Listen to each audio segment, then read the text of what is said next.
ಕೊಡಿ please sir, ದಯವಿಟ್ಟು sound ಕೊಡಿ ಸರ್ ಪ್ಲೀಸ್.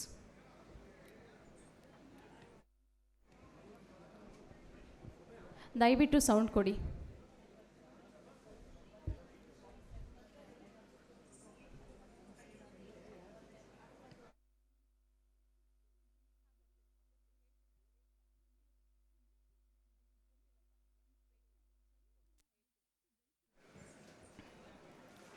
ಶ್ರೀಮತಿ ನಾಗರತ್ನ ಹನುಮಂತಪ್ಪರವರು ಸಮಾಜ ಸೇವಕರು, ಧನ್ಯವಾದಗಳನ್ನು ಹೇಳ್ತಾ ಮುಂದಿನ ಪ್ರಶಸ್ತಿ ಪುರಸ್ಕೃತರು ಡಾಕ್ಟರ್ ಪ್ರೇಮಾ ಸಿದ್ದರಾಜುರವರು, ಶಿಕ್ಷಣ ಕ್ಷೇತ್ರ. ಪ್ರಿಯದರ್ಶಿನಿ ಇಂತಿ ವಿದ್ಯಾಮಂದಿರ ಸ್ಥಾಪಿಸಿ ಇಂದಿ ಶಿಕ್ಷಣ 1990ರಲ್ಲಿ ವಿಜಯನಗರ ವಿವೇಕಾನಂದ ವಿದ್ಯಾಸಂಸ್ಥೆಯನ್ನು ಸ್ಥಾಪಿಸಿ ಕಳೆದ 35 ವರ್ಷಗಳಿಂದ ಕನ್ನಡ ಮಾಧ್ಯಮದಲ್ಲಿ ಉಚಿತ ಶಿಕ್ಷಣ ನೀಡುತ್ತಿರುವ ಕರುನಾಡ ಮಾಣಿಕ್ಯ, ಹೃದಯ ವೈಶಾಲ್ಯದ ಅಮ್ಮನವರಿಗೆ ಕರ್ನಾಟಕ ಪ್ರೆಸ್ ಕ್ಲಬ್ 2024ನೇ ಸಾಲಿನ ಕರ್ನಾಟಕ ಮಹಿಳಾ ರತ್ನ ಪ್ರಶಸ್ತಿ ನೀಡಿ ಅಭಿಮಾನಪೂರ್ವಕವಾಗಿ ಗೌರವಿಸುತ್ತಿದೆ.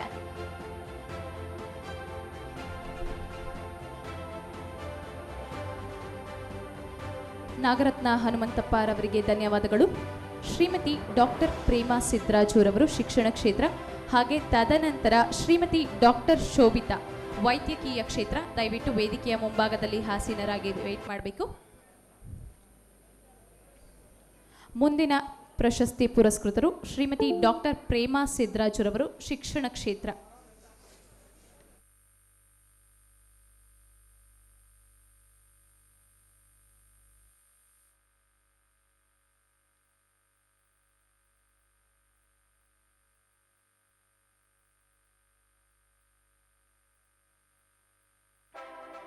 ಡಾಕ್ಟರ್ ಪ್ರೇಮಾ ಸಿದ್ದರಾಜುರವರು ಉತ್ತಮ ಉಪನ್ಯಾಸಕಿ, ಶಿಕ್ಷಣ ಪ್ರೇಮಿ, ಲೇಖಕಿ, ಪ್ರಬುದ್ಧವಾಗ್ಮಿ, ವಚನ ಸಾಹಿತ್ಯದಲ್ಲಿ ಅಪಾರ ಜ್ಞಾನ, ರಾಷ್ಟ್ರೀಯ ಅಂತಾರಾಷ್ಟ್ರೀಯ ಮಟ್ಟದಲ್ಲಿ ವಿಚಾರ ಮಂಡನೆ, ಹೀಗೆ ಹಲವಾರು ಬಹುಮುಖ ಪ್ರತಿಭೆ. ರಾಜಾಜಿನಗರದ SJR ಮಹಿಳಾ ಪದವಿ ವಿದ್ಯಾಲಯದ ಪ್ರಾಂಶುಪಾಲರಾಗಿ ಸಾವಿರಾರು ವಿದ್ಯಾರ್ಥಿನಿಯರಿಗೆ ಆದರ್ಶಮಯವಾಗಿ ಶಿಕ್ಷಣ ನೀಡುತ್ತಿರುವ ಇವರ ಸೇವೆಗೆ ಕರ್ನಾಟಕ ಪ್ರೆಸ್ ಕ್ಲಬ್ ಕರ್ನಾಟಕ ಮಹಿಳಾ ರತ್ನ ಪ್ರಶಸ್ತಿ ನೀಡಿ ಈ ಸಂದರ್ಭದಲ್ಲಿ ಸನ್ಮಾನಿಸಲಾಗುತ್ತಿದೆ. ಶ್ರೀಮತಿ ಡಾಕ್ಟರ್ ಪ್ರೇಮಾ ಸಿದ್ದರಾಜುರವರಿಗೆ ಧನ್ಯವಾದಗಳನ್ನು ಹೇಳ್ತಾ ಮುಂದಿನ ಪ್ರಶಸ್ತಿ ಪುರಸ್ಕೃತರು ಶ್ರೀಮತಿ ಡಾಕ್ಟರ್ ಶೋಭಿತಾ, ವೈದ್ಯಕೀಯ ಕ್ಷೇತ್ರ. ಡಾಕ್ಟರ್ ಶೋಭಿತಾ ರವರು ಶ್ರೀ ಟಿ ಗೋಪಾಲ ನಾಯಕ್ ಮತ್ತು ಶ್ರೀಮತಿ ಬಿ ಶುಭಾಜಿ ನಾಯಕ್ ರವರ ಸುಪುತ್ರಿಯಾಗಿ 1974ರಲ್ಲಿ ಉಡುಪಿಯಲ್ಲಿ ಜನಿಸಿ BAMS ಮುಗಿಸಿ ಸೌಮ್ಯ ಕ್ಲಿನಿಕ್ನಲ್ಲಿ ವೈದ್ಯ ವೃತ್ತಿಯನ್ನು ನಿರ್ವಹಿಸುತ್ತಿದ್ದಾರೆ. ಇವರ 20 ವರ್ಷದ ವೈದ್ಯ ವೃತ್ತಿ ಮತ್ತು ಚಿಕಿತ್ಸಾ ಫಲಿತಾಂಶಕ್ಕೆ ವೈದ್ಯ ಸೇವಾ ರತ್ನ ಪ್ರಶಸ್ತಿ ಲಭಿಸಿದೆ. ಶ್ರೀಯುತರ ಸಮಾಜ ಸೇವೆ, ಮಾನವೀಯ ಹೃದಯವಂತಿಕೆಗೆ ಕರ್ನಾಟಕ ಪ್ರೆಸ್ ಕ್ಲಬ್ 2024ನೇ ಸಾಲಿನ ಕರ್ನಾಟಕ ಮಹಿಳಾ ರತ್ನ ಪ್ರಶಸ್ತಿ ನೀಡಿ ಸನ್ಮಾನಿಸಲಾಗುತ್ತಿದೆ. ಶ್ರೀಮತಿ ಡಾಕ್ಟರ್ ಶೋಭಿತಾ ರವರಿಗೆ ಧನ್ಯವಾದಗಳನ್ನು ಹೇಳ್ತಾ ಮುಂದಿನ ಪ್ರಶಸ್ತಿ ಪುರಸ್ಕೃತರು ಶ್ರೀಮತಿ ಡಾಕ್ಟರ್ ಪದ್ಮಿನಿ ಪ್ರಸಾದ್, ವೈದ್ಯಕೀಯ ಕ್ಷೇತ್ರ. ಶ್ರೀಮತಿ ಡಾಕ್ಟರ್ ಪದ್ಮಿನಿ ಪ್ರಸಾದ್ ರವರಿಗೆ ಪ್ರಶಸ್ತಿ ಪುರಸ್ಕೃತರು.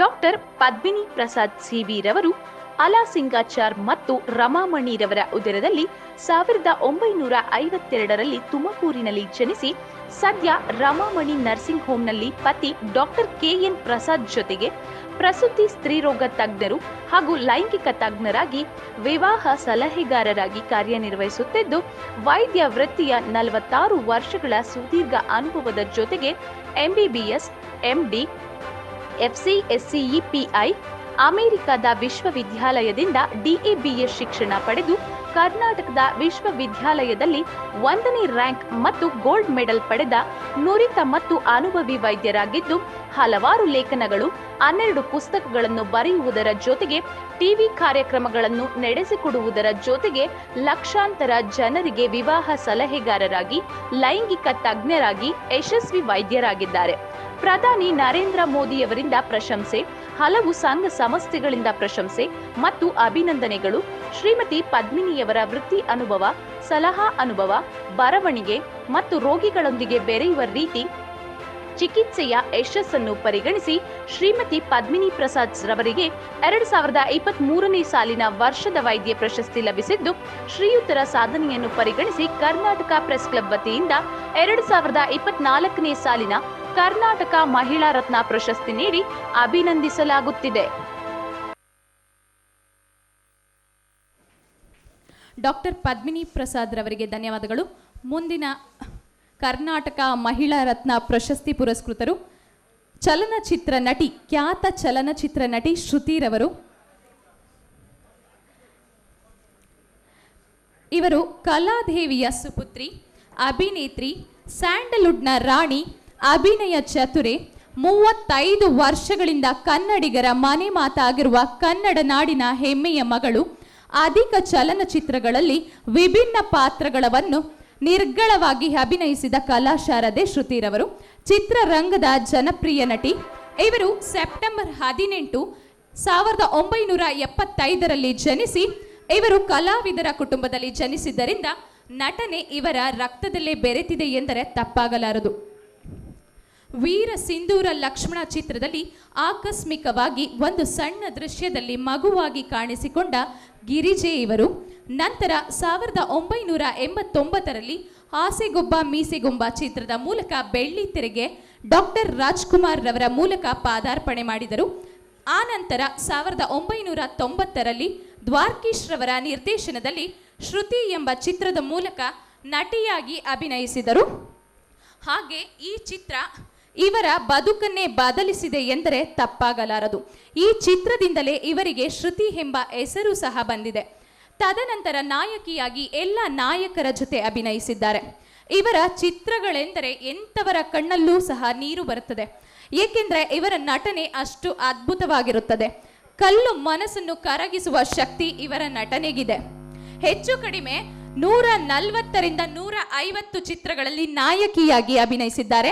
ಹಾಗೆ 30ರಿಂದ 40 ಚಿತ್ರಗಳಲ್ಲಿ ಪೋಷಕ ನಟಿಯಾಗಿ ಅಭಿನಯಿಸಿದ್ದಾರೆ.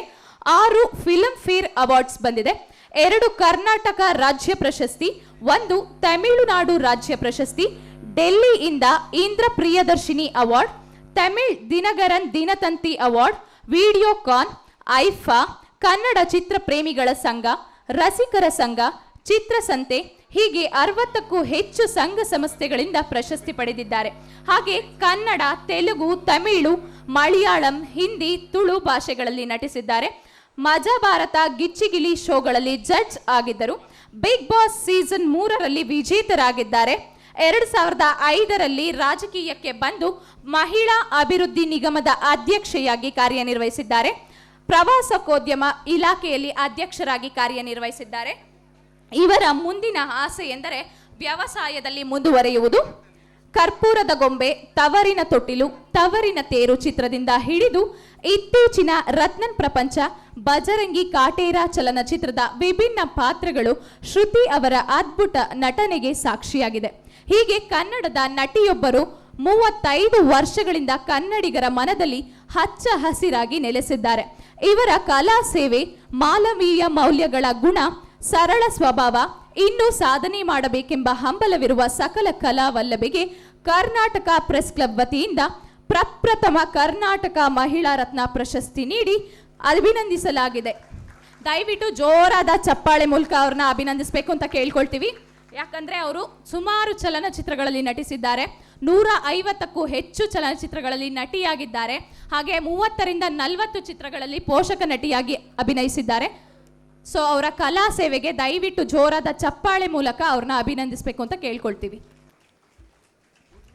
ಧನ್ಯವಾದಗಳು ಮ್ಯಾಮ್.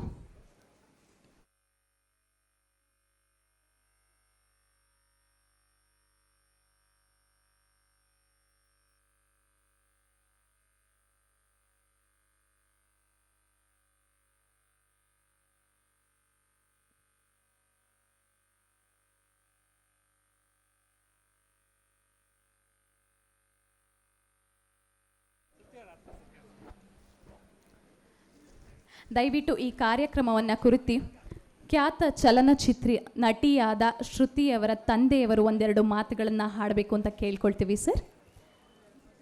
ಕಾರ್ಯಕ್ರಮವನ್ನು ಕುರಿತು ದಯವಿಟ್ಟು ಒಂದೆರಡು ಮಾತುಗಳನ್ನು ಅಪ್ಪ ಅಮ್ಮ ಇಬ್ಬರು ಕೂಡ ಆಡಬೇಕು ಅಂತ ಕೇಳ್ಕೊಳ್ತೀವಿ.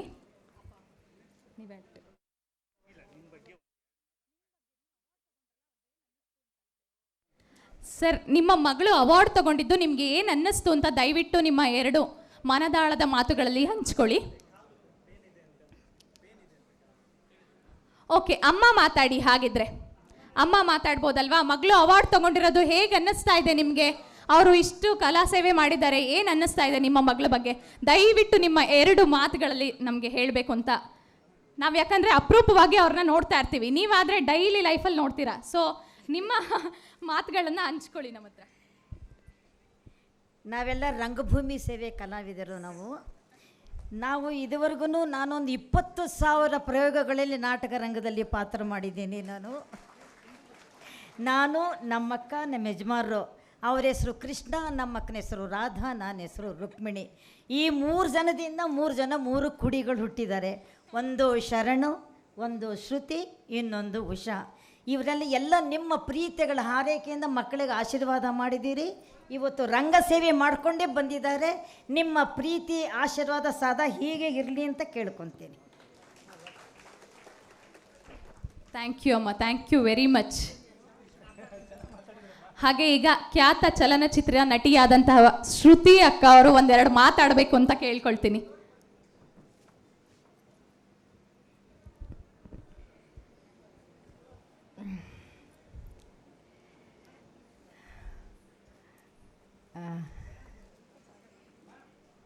ಈ ಸಭೆಯ ಮೇಡಮ್ಗೊಂದು ಚೇರ್ ಆದರೂ ಕೊಡಿ ಪ್ಲೀಸ್.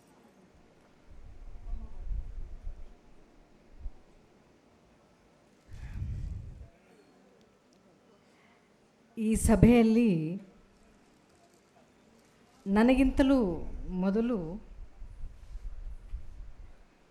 ಈ ಪ್ರೆಸ್ ಕ್ಲಬ್ನ ಪದಾಧಿಕಾರಿಗಳು ಯಾರಾದರೂ ಮಾತಾಡಿದರೆ ಹೆಚ್ಚು ಸೂಕ್ತವಾಗ್ತಿತ್ತೇನೋ ಅಂತ ನನಗೆ ಅನ್ನಿಸ್ತಾ ಇದೆ. ಆದರೂ ಕೂಡ ಈ ಪ್ರಶಸ್ತಿ, ಈ ಸಮಾರಂಭ, ಈ ಸಂಭ್ರಮದ ವಿಚಾರವನ್ನು ನಿಮ್ಮೊಂದಿಗೆ ಹಂಚಿಕೊಳ್ಳುವ ಮೊದಲು ತುಂಬ ಭಾರವಾದ ಮನಸ್ಸಿನಿಂದ ನಾನಿವತ್ತು ಈ ಕಾರ್ಯಕ್ರಮಕ್ಕೆ ಬಂದಿದ್ದೀನಿ. ನಾನು ಮಾತ್ರ ಅಲ್ಲ, ಇಲ್ಲಿರುವಂಥ ಎಲ್ಲ ಭಾರತೀಯರು ಕೂಡ ಅದೇ ಭಾರವಾದ ಮನಸ್ಸಿನಿಂದ ನಾವಿಲ್ಲಿ ಬಂದಿದ್ದೀವಿ. ಕಾಶ್ಮೀರದಲ್ಲಿ ನಡೆದಂಥ ಆ ನರಮೇಧಕ್ಕೆ ನಮ್ಮ ಧಿಕ್ಕಾರ ಇದೆ. ಜೊತೆಗೆ ಎಲ್ಲ ಪ್ರವಾಸಿಗರ, ಭಾರತೀಯರ ಹಾಗೂ ಮಡಿದಂಥ ಎಲ್ಲ ಹಿಂದೂಗಳ ಆತ್ಮಕ್ಕೆ ಶಾಂತಿಯನ್ನು ಮೊದಲು ಕೋರುತ್ತಾ ನಂತರ ನನ್ನ ಮಾತನ್ನು ಆರಂಭಿಸ್ತೀನಿ. ವೇದಿಕೆ ಮೇಲಿರುವಂಥ ಎಲ್ಲ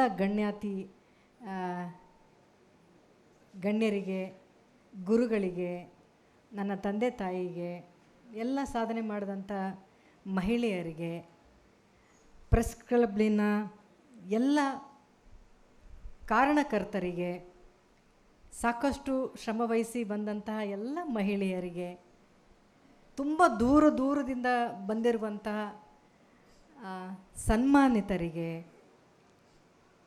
ಎಲ್ಲ ಪ್ರೆಸ್ನ ಮಾಧ್ಯಮದವರಿಗೆ, ಇಷ್ಟೊತ್ತು ಪ್ರಶಸ್ತಿ ತಗೊಂಡಂಥ ಎಲ್ಲ ಸಾಧಕರಿಗೆ, ಎಲ್ಲದಕ್ಕಿಂತಲೂ ಮುಖ್ಯವಾಗಿ ನನ್ನ ಜೀವನದ ಉಸಿರಾಗಿರುವ ನಿಮ್ಮಂಥ ಕನ್ನಡದ ಕಲಾಭಿಮಾನಿಗಳಿಗೆ ನನ್ನ ಪ್ರೀತಿಯ ನಮಸ್ಕಾರಗಳು. ಮನೆಗೆ ಬಂದು ಈ ಪ್ರಶಸ್ತಿನ ಕೊಡ್ತೀನಿ ಅಂತ ಅವ್ರು ನನಗೆ ಹೇಳಿದಾಗ ನಾನು ತುಂಬ ಹಿಂಜರಿಕೆಯಿಂದ ಇದ್ದೆ. ತುಂಬ ಸಾಧನೆ ಮಾಡಿರೋರು, ಸಮಾಜಕ್ಕೆ ಅವರಿಂದ ಸಾಕಷ್ಟು ಕೊಡುಗೆ ಕೊಟ್ಟಿರೋರು ಸಾಕಷ್ಟು ಜನ ಇದ್ದಾರೆ ಸರ್. ನನಗಿಂತಲೂ ಸೂಕ್ತವಾಗಿರೋರು ತುಂಬ ಜನ ಇದ್ದಾರೆ. ಅವ್ರನ್ನ ಆರಿಸ್ಕೊಳ್ಳಿ, ನಾನು ನಿಮ್ಮ ಸಮಾರಂಭಕ್ಕೆ ಬರ್ತೀನಿ. ಆ ರೀತಿ ಸಾಧನೆ ಮಾಡಿರುವಂಥ ಎಲ್ಲ ಮಹಿಳೆಯರ ಸಾಧನೆಯನ್ನು ನೋಡೋದೇ ಒಂದು ನನಗೆ ಸಂಭ್ರಮ. ಅದನ್ನು ನೋಡಿ ನಾನು ಇನ್ಸ್ಪೈರ್ ಆಗ್ತೀನಿ, ಬರ್ತೀನಿ ಕಾರ್ಯಕ್ರಮಕ್ಕೆ. ಆದರೆ ಈ ಪ್ರಶಸ್ತಿಗೆ ನಾನು ಅಷ್ಟು ಅರ್ಹಳೋ ಇಲ್ವೋ ನನಗೆ ಗೊತ್ತಿಲ್ಲ ಅಂತ ನಾನು ಪರಿಪರಿಯಾಗಿ ಬೇಡ್ಕೊಂಡ್ರೂ ಕೂಡ ಅವರ ಅಭಿಮಾನಕ್ಕೆ ತಲೆಬಾಗಿ ಅತ್ಯಂತ ಮುಜುಗರದಿಂದ ಈ ಪ್ರಶಸ್ತಿನ ನಾನು ಸ್ವೀಕರಿಸ್ತಾ ಇದ್ದೀನಿ ಅಂತ ಮೊದಲಿಗೆ ನಾನು ಹೇಳ್ತಾ, ಮಹಿಳಾ ರತ್ನ ಬಹುಶಃ ಈ ಒಂದು ಪ್ರಶಸ್ತಿಯನ್ನು ಸಾಕಷ್ಟು ಮಹಿಳೆಯರು ಇವತ್ತು ಪಡ್ಕೊಂಡ್ರು. ನಾವು ಅವರಿಗೆ ಪ್ರಶಸ್ತಿ ಕೊಟ್ಟಿದ್ದನ್ನು ಕೂಡ ನೀವೆಲ್ಲರೂ ನೋಡಿರಬಹುದು. ಈ ಒಂದು ಕಾರ್ಯಕ್ರಮದಲ್ಲಿ ನನ್ನೊಂದು ಸಣ್ಣ ವಿನಂತಿ, ಈ ಪ್ರಶಸ್ತಿಗಳನ್ನು ತಗೊಳ್ಳುವಾಗ ಎಲ್ಲ ವೇದಿಕೆ ಮೇಲೆ ಬಂದು ಅವರು ಕೂತು ತಗೊಳ್ಳುವಾಗ ಅವರ ಜೀವನ ಸಾಧನೆಗಳಿದೆಯಲ್ಲ, ಬಹುಶಃ ಅವರು ಏನೇನು ಸಾಧನೆ ಮಾಡಿದ್ದಾರೆ ಅಂತ ನೀವೆಲ್ಲರಿಗೂ ಕೇಳಿಸ್ಕೊಂಡ್ರೆ ಬಹುಶಃ ಇಲ್ಲಿ ಸುಮ್ಮನೆ ಪ್ರೇಕ್ಷಕರಾಗಿ ಬಂದಿರೋರು ಕೂಡ ದೊಡ್ಡ ದೊಡ್ಡ ಸಾಧಕರಾಗಿಬಿಡ್ಬೋದು. ಅಷ್ಟು ಇನ್ಸ್ಪೈರ್ ಮಾಡುವಂಥ ಸಾಧನೆ ಮಾಡಿರುವಂಥ ಹಲವಾರು ವ್ಯಕ್ತಿಗಳನ್ನು ಅವರು ಗುರುತಿಸಿ ಇವತ್ತು ಸನ್ಮಾನ ಮಾಡಿದ್ದಾರೆ. ಹಾಗಾಗಿ ಇವರೆಲ್ಲರಿಗೂ ನಾನು ಒಂದು ವಿನಂತಿಯನ್ನು ಮಾಡ್ಕೊಳ್ತೀನಿ. ಏನಂದರೆ, ಅವರ ಸಾಧನೆ ಮಾಡಿದಾರಲ್ಲ ಸಾಕಷ್ಟು ಜನ, ಅವರೆಲ್ಲರ ಸಾಧನೆಯ ಒಂದು ಕೈಪಿಡಿಯನ್ನು ಮಾಡಿ ಸರ್ ದಯವಿಟ್ಟು.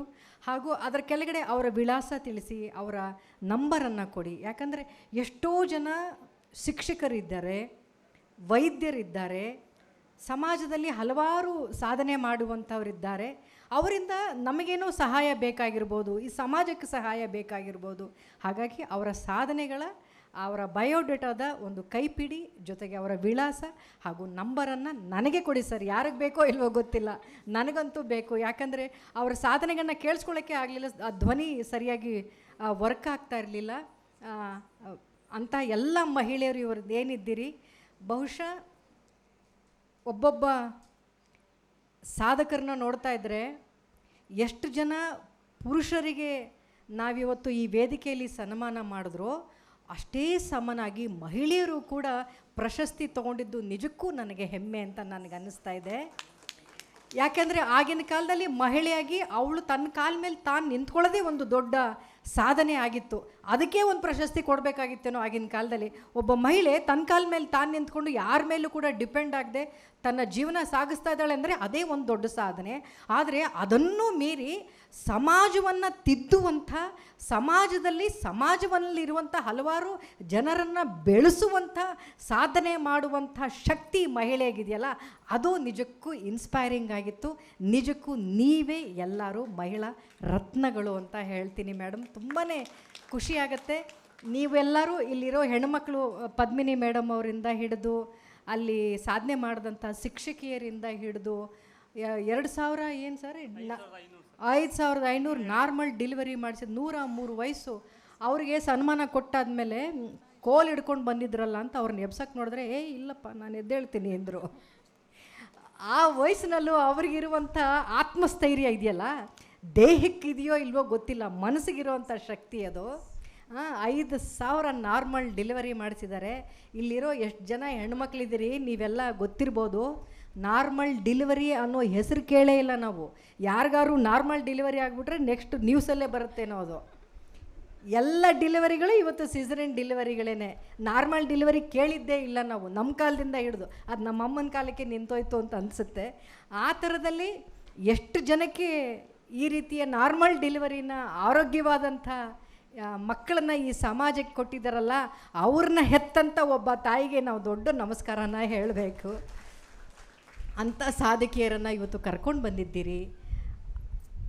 ತುಂಬ ಹಳ್ಳಿಗಳಿಂದ, ಯಾವುದೋ ಕುಗ್ರಾಮಗಳಿಂದ ಅವರ ಜೀವನಕ್ಕೆ, ಅವರ ಹೊಟ್ಟೆಪಾಡಿಗೆ ಕಷ್ಟಪಡುವಂಥ ಒಬ್ಬ ವ್ಯಕ್ತಿ ತಾನು ಬೆಳೆದು ನಿಂತು ತಾನು ಮಾತ್ರ ಬೆಳೆಯೋದಲ್ಲದೆ ಮತ್ತೊಬ್ಬರನ್ನ ಬೆಳೆಸಿದಂತಹ ಹಲವಾರು ಸಾಧಕರನ್ನು ಈ ವೇದಿಕೆ ಮೇಲೆ ಕರೆತಂದು ಅವರ ಜೊತೆಗೆ ನನಗೆ ಸಾಧನೆ ಮಾಡಿದ್ದು ಮಾತ್ರ ನನಗೆ ತುಂಬ ಹೆಮ್ಮೆ. ಜೊತೆಗೆ ನನ್ನ ತಂದೆ ತಾಯಿ, ಅವರೆಲ್ಲರ ಮುಂದೆ, ಗುರುಗಳ ಮುಂದೆ, ನಿಮ್ಮಂಥ ಅಭಿಮಾನಿಗಳ ಮುಂದೆ ಪ್ರಶಸ್ತಿಗಿಂತ ಈಗಲೂ ನನ್ನನ್ನು ಜ್ಞಾಪಿಸ್ಕೊಂಡು ನನ್ನ ಮೇಲೆ ಅದೇ ಪ್ರೀತಿ, ಅದೇ ಗೌರವ, ವಿಶ್ವಾಸ, ಅದೇ ಒಂದು ಮುಗುಳ್ನಗೆ ನನ್ನನ್ನು ನೋಡಿದ್ರೆ ನಿಮ್ಮೆಲ್ಲರ ಮುಖದಲ್ಲೂ ನೋಡ್ತೀನಲ್ಲ, ಅದಕ್ಕಿಂತ ದೊಡ್ಡ ಪ್ರಶಸ್ತಿ, ಅದಕ್ಕಿಂತ ದೊಡ್ಡ ಆಶೀರ್ವಾದ ನನಗೆ ಯಾವುದೂ ಇಲ್ಲ ಅಂತ ನಾನು ಅಂದ್ಕೊಳ್ತೀನಿ. ನಿಮ್ಮೆಲ್ಲರ ಆಶೀರ್ವಾದ, ಸಹಕಾರ ಸದಾ ಈ ಕಲಾವಿದೆ ಮೇಲಿರಲಿ. ಇನ್ನೂ ಹೆಚ್ಚೆಚ್ಚು ಸಾಧನೆ ಮಾಡೋದಕ್ಕೆ ನಿಮ್ಮೆಲ್ಲರ ಪ್ರೋತ್ಸಾಹ, ಆಶೀರ್ವಾದ ಇಲ್ಲದೆ ಹೋದರೆ ಅದು ಸಾಧ್ಯವಿಲ್ಲ. ಮುಂದೊಂದು ದಿನ ಬಹುಶಃ ಈ ಥರದ ಒಂದು ಬಿರುದುಗಳಿಗೆ ನಾನು ಸರಿ ಸಮಾನಳು ಅನ್ನುವಂಥ ಒಂದು ಪ್ರಯತ್ನ ಮಾಡಬೇಕು ಅನ್ನುವಂಥ ಆಸೆ, ಆಕಾಂಕ್ಷೆ, ಗುರಿ ಎಲ್ಲವೂ ಇದೆ. ಅದಕ್ಕೆ ನಿಮ್ಮೆಲ್ಲರ ಆಶೀರ್ವಾದ ಕೋರ್ತಾ ಪ್ರೆಸ್ ಕ್ಲಬ್ನಿನ ಪ್ರತಿಯೊಬ್ಬರಿಗೂ, ಮುಖ್ಯವಾಗಿ ರಮೇಶ್ ಸರ್, ನೀವು ತೋರಿಸಿದಂತಹ ಪ್ರೀತಿ, ವಿಶ್ವಾಸ ನಾನಿಲ್ಲಿ ನನ್ನನ್ನು ಬರಮಾಡಿಕೊಂಡಿದೆ. ಇದೇ ರೀತಿ ಸಮಾಜದಲ್ಲಿ ರತ್ನಗಳಾಗಿರುವಂಥ ಕರ್ನಾಟಕ ರತ್ನಗಳೆಲ್ಲ ಕೆಲವಾರು ಜನ ಸಾಧನೆ ಮಾಡಿದಾರಲ್ಲ, ಇವರೆಲ್ಲ ನಿಜಕ್ಕೂ ಭಾರತವೇ ಹೆಮ್ಮೆ ಪಡುವಂಥ ಸಾಧನೆ ಮಾಡಿರುವಂಥವ್ರನ್ನೆಲ್ಲ ಇವತ್ತು ವೇದಿಕೆ ಮೇಲೆ ಕರ್ಕೊಂಡು ಬಂದಿದ್ದೀರಾ ಸರ್. ಈ ಒಂದು ಪ್ರೆಸ್ ಕ್ಲಬ್ನಿಂದ ಪ್ರತಿ ವರ್ಷ ನಡೆಯುವಂಥ ಈ ಕಾರ್ಯಕ್ರಮ ಹೀಗೆ ನಡೀಲಿ, ಹಲವಾರು ಸಾಧಕರನ್ನು ಈ ಸಮಾಜಕ್ಕೆ ಪರಿಚಯ ಮಾಡಲಿ, ಸಮಾಜಕ್ಕೆ ಅವ ಎಲ್ಲ ಸಾಧಕರಿಂದ ಒಳ್ಳೆಯದಾಗಲಿ ಅಂತ ಹೇಳ್ತಾ ನಾನು 2 ಮಾತನ್ನು ಮುಗಿಸ್ತೀನಿ. ಜೈ ಹಿಂದ್, ಜೈ ಕರ್ನಾಟಕ ಮಾತೆ. ಶ್ರುತಿ ಅವರಿಗೆ ತುಂಬು ಹೃದಯದ ಧನ್ಯವಾದಗಳು. ಹಾಗೆ ಈಗಷ್ಟೇ ಆಗಮಿಸಿದಂತಹ ಶ್ರೀ ಪದ್ಮರಾಜ್ ನೇಮಚಂದ್ರ ದೇಸಾಯಿರವರು ನಿವೃತ್ತ ಕರ್ನಾಟಕ ಸರ್ವೋಚ್ಚ ನ್ಯಾಯಾಲಯದ ನ್ಯಾಯಾಧೀಶರಾಗಿ, ಹಲವಾರು ಆಯೋಗಗಳ ಅಧ್ಯಕ್ಷರಾಗಿ, ಸ್ಪೆಷಲ್ ಕೋರ್ಟ್ನ ಮುಖ್ಯ ನ್ಯಾಯಾಧೀಶರಾಗಿ ಕಾರ್ಯನಿರ್ವಹಿಸಿ ದಕ್ಷ ಪ್ರಾಮಾಣಿಕ ನ್ಯಾಯ ಒದಗಿಸುತ್ತಾ ಪ್ರಾಮಾಣಿಕ ಸೇವೆಯನ್ನು ಸಲ್ಲಿಸಿರುತ್ತಾರೆ. ದಯವಿಟ್ಟು ವೇದಿಕೆ ಮುಂಭಾಗದಲ್ಲಿದ್ದಾರೆ, ಎಲ್ಲರೂ ಕೂಡ ಚಪ್ಪಾಳೆ ಮೂಲಕ ಅವ್ರಿಗೂ ಸಹ ಸ್ವಾಗತವನ್ನು ಕೋರಬೇಕು. ಶ್ರೀ ಪದ್ಮರಾಜ್ ನೇಮಚಂದ್ರ ದೇಸಾಯಿರವರು.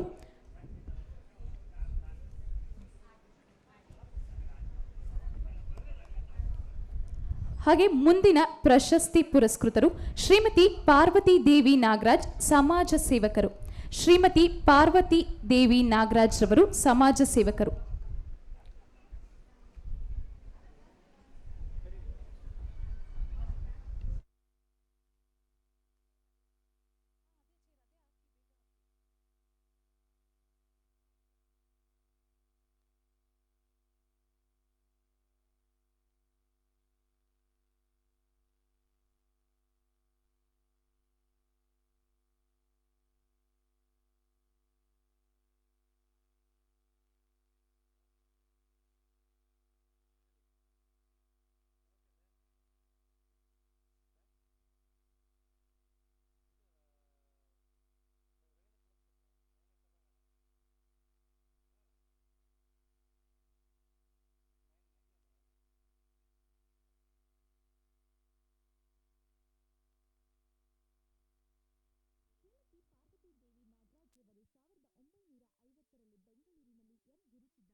ಬ್ರಹ್ಮರಾಂಬಿಕಾ ಉದರದಲ್ಲಿ ಜನಿಸಿ ಚಲನಚಿತ್ರ ನಟಿಯಾಗಿ, ಸಮಾಜ ಸೇವಕಿಯಾಗಿ, ಕನ್ನಡ ಚಿತ್ರಪ್ರೇಮಿಗಳ ಸಂಘದ ವಿವಿಧ ಹುದ್ದೆಗಳನ್ನು ದಕ್ಷ ಪ್ರಾಮಾಣಿಕವಾಗಿ ನಿರ್ವಹಿಸಿ ಜನಮನ್ನಣೆ ಗಳಿಸಿರುತ್ತಾರೆ. ಇವರ ಬದುಕಿನ ಸುದೀರ್ಘ 50 ವರ್ಷಗಳ ಸೇವೆ, NGO ಮತ್ತು ಸಂಘ ಸಂಸ್ಥೆಗಳ ಆಡಳಿತ, ಪ್ರಾಮಾಣಿಕತೆ, ನವ ಯುವಕರಂತೆ ಪ್ರತಿಯೊಂದು ಕಾರ್ಯದಲ್ಲಿ ಭಾಗವಹಿಸುವುದನ್ನು ಪರಿಗಣಿಸಿ ಕರ್ನಾಟಕ ಪ್ರೆಸ್ ಕ್ಲಬ್ 2024ನೇ ಸಾಲಿನ ಕರ್ನಾಟಕ ಯುವರತ್ನ ಪ್ರಶಸ್ತಿ ನೀಡಿ ಗೌರವಿಸುತ್ತಿದೆ. ಶ್ರೀಮತಿ ಪಾರ್ವತಿ ದೇವಿ ನಾಗರಾಜ್ ರವರಿಗೆ ಧನ್ಯವಾದಗಳನ್ನು ಹೇಳ್ತಾ, ಶ್ರೀ ಪುಟ್ಟಬಸಪ್ಪ ಸಮಾಜ ಸೇವಕರು ದಯವಿಟ್ಟು ವೇದಿಕೆಯ ಮೇಲೆ ಬರಬೇಕು. ಶ್ರೀ ಪುಟ್ಟಬಸಪ್ಪರವರು ಸಮಾಜ ಸೇವಕರು.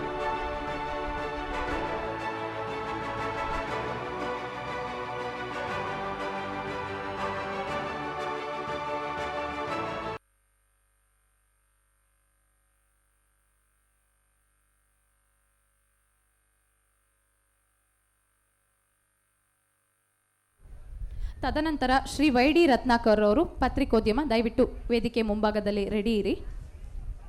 ಶ್ರೀ ವೈಡಿ ರತ್ನಾಕರ್ ರವರು.